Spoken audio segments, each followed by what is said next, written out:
Now, I noted that when the president made his announcement on Sunday, there was a video that went out and showed beautiful pictures of the refuge area. And again, this is a big area.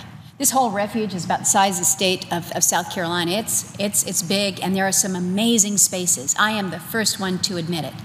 Amazing spaces, just as there are all over Alaska.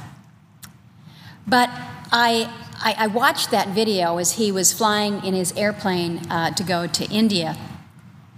And I thought to myself, the president hasn't been to Alaska, even though he says that that's not on one of his, he says he's only got 3 states that he has left to see, and Alaska's not included. So I actually asked my staff to find out.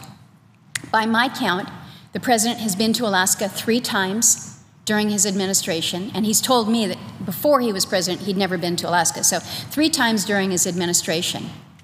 All 3 times, it was basically to get fuel. Now, granted, to give him credit, on one of those times, he did meet with the troops at Elmendorf, but he never went off the base. The other 2 times, it was in the middle of the night for as long as it took to get fuel. In my mind, that's not visiting Alaska. That's not trying to understand who we are. We've got some pretty beautiful wide open skies, but when you're flying at 35, 40,000 feet looking down, that's not how you get a view of Alaska.